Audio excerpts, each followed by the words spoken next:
आखिर वो क्षण आ ही गया जिसका इंतजार पूरे क्रिकेट प्रेमी दिल थाम के लास्ट 2 महीने से कर रहे थे। काफी वार हुआ, तकरार हुआ फैंस के बीच, लेकिन फाइनली वो क्षण आ ही गया। मतलब क्या, आईपीएल फाइनल का समय आ चुका है और पहुंची हैं दो ऐसी टीमें जिनके बीच ना वार बड़ा तगड़ा होगा। क्यों? क्योंकि ये दो ऐसी टीमें हैं जिन्होंने क्रिकेट के फैंस का नजरिया क्रिकेट मैचों के प्रति बदल दिया है। लोगों को बता दिया है कि क्रिकेट ऐसे भी खेला जाता है। नहीं तो हम तो सोच रहे थे यार 200 का स्कोर बनाओ, मैच जीत जाओ, लेकिन इन दो टीमों ने सिखाया 200 नहीं, जमाना बदल चुका है। 250 270 बनाओ तब जीत के आओ। क्या पता लेकिन हम सामने रहे तो शायद वो भी ना जीतो। तो आपने बिल्कुल सही समझा। मैच किसके बीच होने वाला है? केकेआर और एसआरएच के बीच। मतलब बोल सकते हैं ये है महामुकाबला। नमस्कार, मैं हूं आपका फेवरेट सिद्धांत त्रिपाठी और मैं बात करने वाला हूं इस महामुकाबले के महा एनालिसिस की। तो आइए देखते हैं किसके जीतने के चांसेस हैं, टीमों का क्या स्ट्रेटजी हो सकता है, कौन से प्लेइंग 11 खेलने वाले हैं, कौन किसके अगेंस्ट स्ट्रगल करता है। मतलब मैच का पूरा रूपरेखा हम पहले ही तय कर देंगे। तो स्टार्ट करते हैं। सबसे पहले कहां से स्टार्ट करेंगे? पिच रिपोर्ट से। तो मैच कहां पे होने वाला है? एमए चिदम्बरम स्टेडियम चेन्नई में। और ये ट्रैक कैसा खेलता है? दो टाइप का ट्रैक यहां पे मिलता है, बैटिंग फ्रेंडली या तो टू पेस। टू पेस जो होता है ना वो most of the time slower side पे रहेगा, 150 से 170 के बीच में स्कोरिंग होगा, क्योंकि एकदम स्लो ट्रैक मिलने के चांसेस नहीं है। और 150 से 170 के बीच में होगा तो कटर्स फंसेंगे और प्लस स्पिनर्स जो है ज्यादा डोमिनेट करेंगे। तो एक तो ऐसा ट्रैक होता है। दूसरा होता है बल्लेबाजों के मुफीद, जो कि ड्रायर साइड पे होता है। मूवमेंट यहां पे ना के बराबर मिलता है, तो जो वो शुरुआती ओवर वाला मूवमेंट वाला फैक्टर है ना वो खत्म है, ये ध्यान देना है। और साथ ही साथ यहां पे सेकेंड इनिंग में अगर ड्यू फैक्टर नहीं आता है तो पिच हो जाती है स्लो डाउन, और जिसका खामियाजा किसने भुगता था? राजस्थान रॉयल्स की टीम ने पिछले मैच में।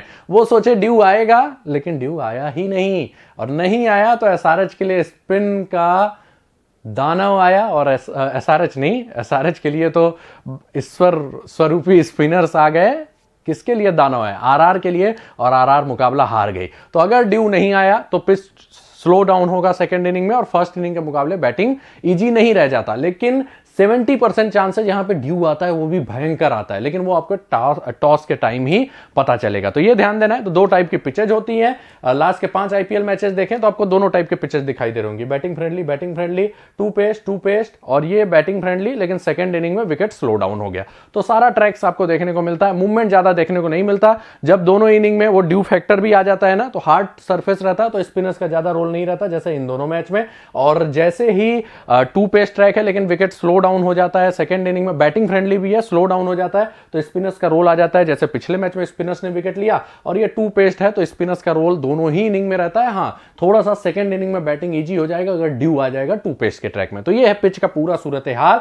हेड टू हेड रिकॉर्ड की बात करें तो आइए देखते हैं इतिहास क्या बोलता है। तो इतिहास बोलता है कि कोरबो लौड़बो जीतबो, फिर से जीत के जाएगा। मतलब केकेआर फेवरेट्स दिखाई देगा। 18 मुकाबले जीत चुके हैं, एसआरएच 9, और फर्स्ट प्लेऑफ में केकेआर ने एसआरएच को बुरी तरह से मात दिया था।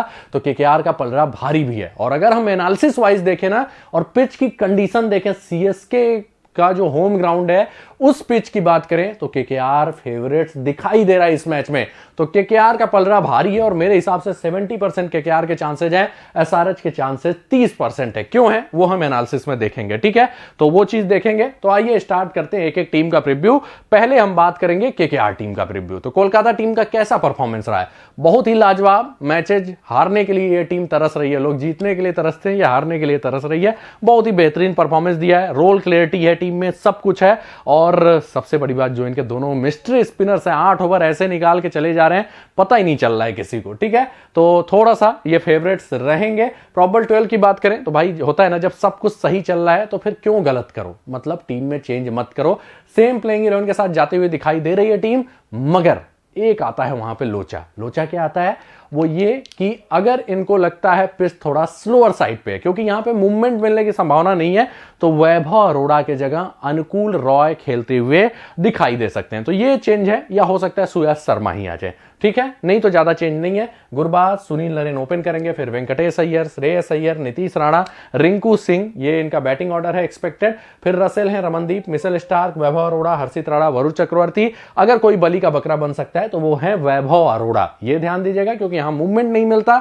डेथ कौन करता है? हर्षित राणा कंफर्म करते हैं, दूसरा स्टार्क के चांसेस है, कभी कभी रसेल कर जाते हैं। मोस्ट ऑफ द ओवर की बात करते हैं तो वरुण चक्रवर्ती 4, हर्षित राणा 4, सुनील नरेन 4, स्टार्क 3 से 4, रसेल 1 से 3, वैभव अरोड़ा 2 से 3। बेसिकली रसेल और वैभव अरोड़ा में ओवर्स डिवाइड होते हैं। तो ये तो रहा यहां पे कौन कितना बॉलिंग करेगा। अब आते हैं टीम का मजबूती देखते हैं थोड़ा सा। तो स्ट्रेंथ क्या है इस टीम का? पहला, इन फॉर्म बैटर्स, बल्लेबाज इनके मोस्ट ऑफ द बल्लेबाज अच्छे फॉर्म में है। वेंकटेश भी अच्छे फॉर्म में है, श्रेयस अय्यर भी हैं, ऊपर सुनील नरेन भी अच्छा कर रहे हैं। तो कुल मिला के बल्लेबाजी क्रम इनका बड़ा अच्छा है। रिंकू की बैटिंग ज्यादा नहीं है, रसेल का जब जब बैटिंग है तब उन्होंने अच्छा किया है। तो बैटिंग इस टीम का काफी अच्छा है, साथ ही साथ बैटिंग डेप्थ भी काफी गहरा है। रमनदीप आके मैच जिता के जा रहे हैं टीम को, इतना अच्छा हिटिंग कर दे रहे हैं। तो बैटिंग डेप्थ इस टीम का बहुत ही तगड़ा है।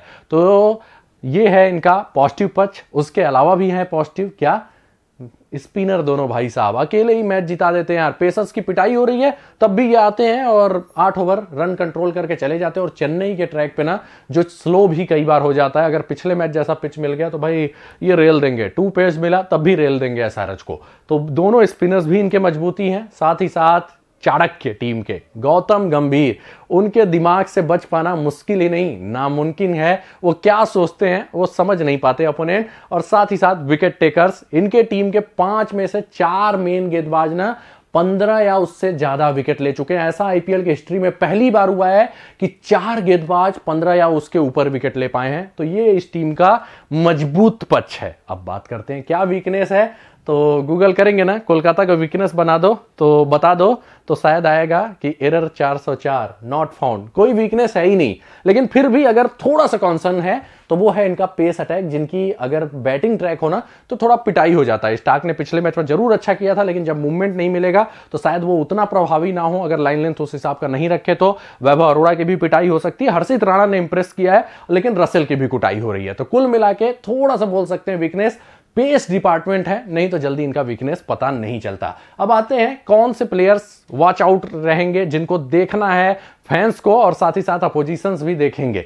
तो स्टार्ट करते हैं, पूरे रिकॉर्ड के साथ सब कुछ देखेंगे। तो पहले आंद्रे रसेल, इस टीम के अगेंस्ट हमेशा अच्छा खेलते हैं, 28 के आसपास एवरेज है, 17 मुकाबलों में 20 विकेट भी ले चुके हैं। यहां पे इवन इस वेन्यू पे भी बड़ा तगड़ा इनका परफॉर्मेंस रहता है। साथ ही साथ इनका जो रिकॉर्ड है ना, दोनों उधर के डेथ ओवर स्पेशलिस्ट, कौन है डेथ ओवर स्पेशलिस्ट? बुमराह नहीं, भुवनेश्वर और नटराजन, दोनों के अगेंस्ट बड़ा तगड़ा रिकॉर्ड है इनका, ठीक है। और इस सीजन परफॉर्मेंस देख ही रहे हैं, देखिए भुवनेश्वर के अगेंस्ट 37 बॉलों पे 97 रन T20 में ठोक दिया है, 26 बॉलों पे 43 रन। और इनकी बैटिंग कहां आती है? डेथ में। तो डेथ में ये बड़ा तगड़ा काम करेंगे और विकेट टेकर तो है ही है, ठीक है। तो पहले नंबर पे है आंद्रे रसेल, दूसरे नंबर पे है नारायण। बहुत ही तगड़ा बैटिंग किया है, हालांकि बैटिंग में भरोसेमंद नहीं है, लेकिन अगर 6 ओवर भी टिक गए ना तो अपना काम कर जाते हैं। और बॉलिंग में तो पूछना ही नहीं है, खासकर चेन्नई के सरफेस पे बड़ा कत्लेआम मचाते हैं। 10 मुकाबलों में 14 विकेट ले चुके हैं और इनको भाई संभल के खेलना पड़ेगा, नहीं तो लेने के देने पड़ जाएंगे। इनका परफॉर्मेंस देखिए इस सीजन बहुत ही लाजवाब रहा है। तो ये है केकेआर के एक और मैच विनर। आगे बढ़ते हैं, अगर हम बात करें इनके बैटिंग में स्ट्रगल की, तो भाई ये कईयों के अगेंस्ट स्ट्रगल किए हुए हैं, आपको दिख रहा होगा। भूवी के अगेंस्ट 2 बार आउट हैं 31 रन बनाने में, नटराजन के अगेंस्ट 1 बार आउट हैं, कम स्कोर में उनादकट भी फंसाते हैं, यानसीन भी फंसाते हैं। तो बैटिंग में रिकॉर्ड कईयों के अगेंस्ट खराब है, लेकिन इस बार के सुनील नरेन थोड़ा अलग बैटिंग कर रहे हैं, ठीक है। आगे आते हैं, नंबर आता है किसका? अंडररेटेड प्लेयर है, क्या नाम है? हर्षित राणा। इस टीम के अगेंस्ट हमेशा अच्छा करते हैं, 3 मुकाबलों में 5 विकेट ले चुके हैं। और सबसे बड़ी बात ये कटर्स का बड़ा अच्छा इस्तेमाल करते हैं, और चेन्नई के सरफेस पे जो कटर्स का इस्तेमाल करते हैं वो सक्सेसफुल रहते हैं, ठीक है। तो हर्षित राणा भी एक उस कैटेगरी में रहेंगे players to watch out for में, और जिनसे अपोजिशंस को बच के रखना है। इस सीजन में 12 मुकाबलों में 17 विकेट ले चुके हैं, पेस भी है इनके पास, लाइन लेंथ भी है। अगले नंबर पे आते हैं वरुण चक्रवर्ती। हालांकि इस टीम के अगेंस्ट बहुत अच्छा रिकॉर्ड नहीं दिखाई देगा, लेकिन चेन्नई का सरफेस स्लोअर साइड पे भी रहने के चांसेस हैं। और साथ ही साथ अगर आप इनको अटैक करने गए ना तो पिछले मैच की तरह आपको दिक्कत हो सकती है। तो ये भी हमारे players to watch out for में रहेंगे। टीम के सबसे ज्यादा विकेट लेने वाले खिलाड़ी हैं, 14 मुकाबलों में 20 विकेट। सेकंड इनिंग में बॉलिंग आया और चेन्नई का सरफेस स्लो हो गया, तो भाई अकेले दम पे मैच जिताने का मादा रखते हैं वरुण चक्रवर्ती, और बहुत ही जबरदस्त परफॉर्मेंस देना चाहिए इनको चेन्नई के ट्रैक पे, बस बैटिंग ट्रैक ना हो जाए फर्स्ट बॉलिंग में, तब हो सकता है उतना अच्छा ना कर पाए। फिर नंबर आता है मिशेल स्टार्क का। मैं वैसे इनको players to watch out for में नहीं रखता जिस हिसाब से इनका फॉर्म चल रहा है, लेकिन कहते हैं ना कि बड़े मौकों पे बड़े खिलाड़ी काम आते हैं, और ये वास्तव में बड़े खिलाड़ी हैं, लीजेंड हैं, और पिछले मैच में दिखाया था। पूछ लो एसआरएच वालों से कि क्या हाल किया था, पावर प्ले में ही मैच हरा दिया था एसआरएच को।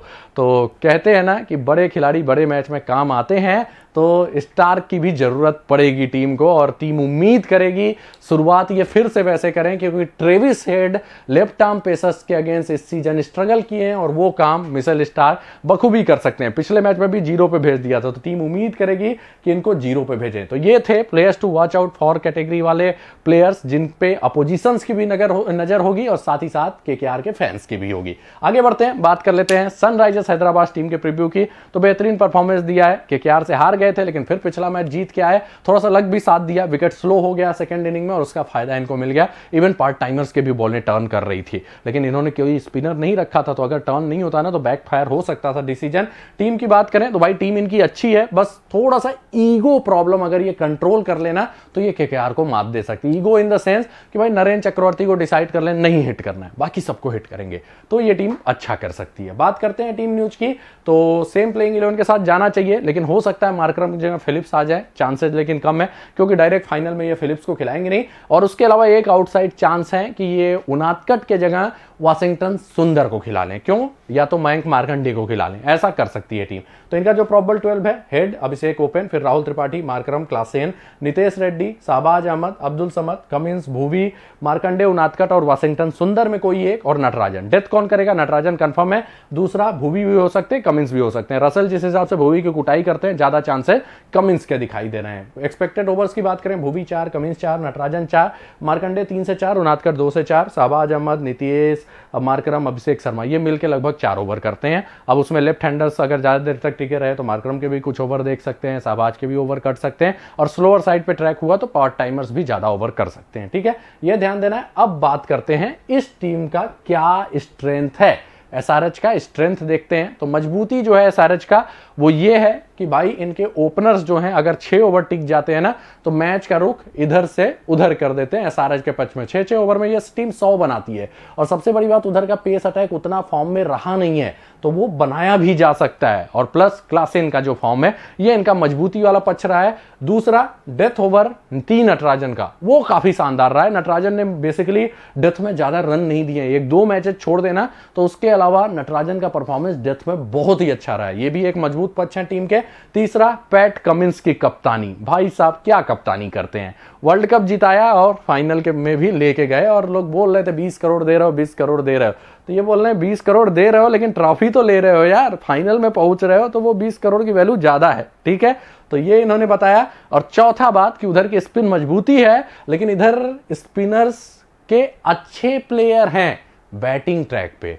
अब कौन कौन है वो, अभिषेक शर्मा, राहुल त्रिपाठी और हेनरी क्लासेन, और साथ ही साथ नितेश रेड्डी। तो स्पिन के बड़े तगड़े प्लेयर हैं, लेकिन बैटिंग ट्रैक पे वही अगर 2 पेस ट्रैक हो गया तो दिक्कत हो सकती है भाई साहब, कुछ ना कुछ फिर लेने के देने पड़ेंगे इस टीम को। क्यों, क्योंकि 2 पेस ट्रैक पे अभिषेक शर्मा भी स्पिन अच्छा नहीं खेलते, त्रिपाठी भी नहीं खेलते, क्लासिन खेल लेते हैं, नितेश का भी मैंने 2 पेस ट्रैक पे बैटिंग देखा नहीं है, तो वो मैं झूठ नहीं बोलूंगा। ठीक है, तो ये इनका मजबूत पक्ष है। अब बात करते हैं वीकनेस। तो पहला वीकनेस है कि अगर 2 पेस ट्रैक हुआ और 50% चांसेस सीएसके में रहते हैं कि 2 पेस भी ट्रैक मिले, तो इनका बैटिंग गड़बड़ हो सकता है। हर बॉल हिट करोगे, नरेन को, चक्रवर्ती को करोगे तो क्या होगा, कुछ नहीं मिलने वाला, विकेट मिलेगा, और यहीं पे दिक्कत हो जाएगी। और दूसरा, स्पिन अटैक में इनके दम नहीं है। पिछले मैच में पार्ट टाइमर्स जिता दिए हमेशा, लेकिन नहीं होगा। तो भाई ये 2 इनकी कमजोरी है। उस टीम की कमजोरी खोजते हुए नहीं मिल रही है, इस टीम में डायरेक्ट दिख रहा है, तो यहीं पे टीम थोड़ा सा मात खा सकती है। ठीक है, अब बढ़ते हैं कौन कौन से इनके प्लेयर्स रहेंगे जिन पे हमारी नजर होगी, टीम की नजर होगी, टीम फैंस की नजर होगी, और अपोजिशन की भी नजर होगी। तो पहले नंबर पे है हेनरी क्लासेन, बहुत ही तगड़े प्लेयर, बेहतरीन परफॉर्म करते हैं इस टीम के अगेंस्ट। 55 का एवरेज है, इस सीजन भी 42 का एवरेज है, और इनकी कमजोरी किसी भी प्लेयर्स के अगेंस्ट उधर है नहीं, तो मतलब अपने गलती से विकेट देंगे तो देंगे। आगे बढ़ते हैं, फिर आते हैं ट्रेविस हेड, बहुत ही शानदार हिटर, हालांकि ये कब चलेंगे नहीं चलेंगे कोई बता नहीं सकता, लेकिन अगर ये टिक गए ना तो अकेले दम पे मैच बदल देते हैं। एक मैच में चले थे इस टीम के अगेंस्ट 75 बनाया, दूसरे पे तो 0 पे आउट हो गए थे, और सबसे बड़ी बात ये मैच विनर है। 6 ओवर भी टिक गए तो एसआरएच के लिए सोने पे सुहागा हो जाएगा, मतलब पूरी तरह से मैच उनके मुट्ठी में आ सकता है। तो एसआरएच उम्मीद करेगी कि रन बनाए, अपने फॉर्म को कंटिन्यू रखें, वहीं केकेआर क्या उम्मीद करेगी कि कोई आउट कर दे। कौन आउट कर सकता है? पहला मिशेल स्टार, दूसरा सुनील नरेन, क्योंकि ऑफ ब्रेक के अगेंस्ट इनकी कमजोरी रही है। तो इन दोनों गेंदबाजों से इनको थोड़ा सा संभल के रहना होगा। पॉजिटिव फैक्टर ये है कि जब मूवमेंट होता है तो थोड़ा इनको दिक्कत हुआ है, लेकिन इस सरफेस में मूवमेंट नहीं मिलता, तो स्टार्क वाला खतरा थोड़ा सा इनके लिए टल जाता है। तीसरे नंबर पे मैंने एक अंडररेटेड जेम को लाया है, राहुल त्रिपाठी को। क्यों लाया है?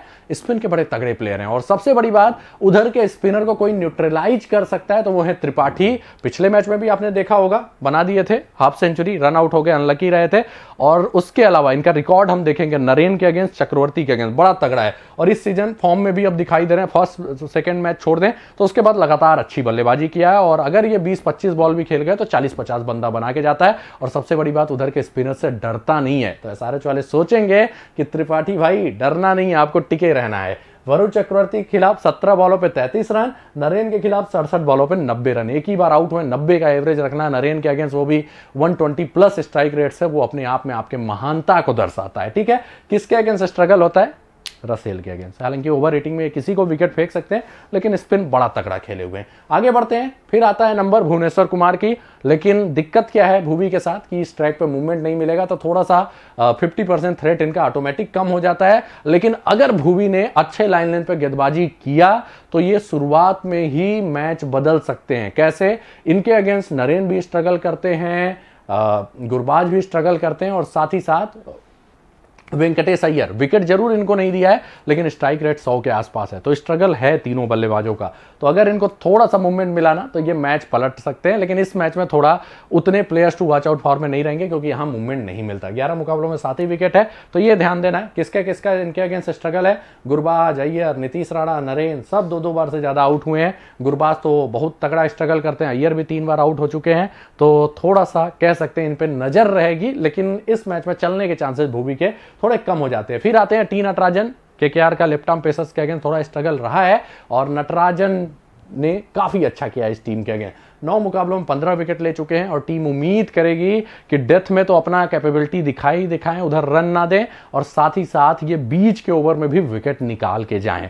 तो ये भी एसआरएच के लिए एक players to watch out for रहेंगे। मैं इसमें अभिषेक शर्मा का भी नाम देता, लेकिन दिक्कत वो है वो केकेआर के against most of the time flop होते हैं, और 2 पेस ट्रैक रहा तो दिक्कत हो सकता है। लेकिन अगर बैटिंग फ्रेंडली ट्रैक हुआ तो अभिषेक शर्मा भी अच्छा कर सकते हैं। उनका हेड टू हेड वेन्यू दोनों ही गंदा है, लेकिन इनका पेस अटैक अच्छा नहीं है, केकेआर का फॉर्म में नहीं है, मतलब उतना तो मूवमेंट नहीं मिलेगा, तो स्टार के भी फैक्टर को हम कम कर देते हैं, तो वहां वो हिटिंग कर सकते हैं। प्लस वो भी नरेन चक्रवर्ती को अच्छा खेलते हैं, तो players to watch out for में उनका नाम भी रखा जा सकता है। तो ये है ओवरऑल एनालिसिस। मेरे हिसाब से फेवरेट्स केकेआर है। आप जरूर कमेंट करके बताइएगा कि कौन मैच जीतेगा और क्यों जीतेगा, किन प्लेयर्स से उम्मीदें हमने बता दिया। आप भी कोई अच्छा प्लेयर छूट गया हो जिनसे आपको उम्मीदें हैं, वो कमेंट करके बताइएगा।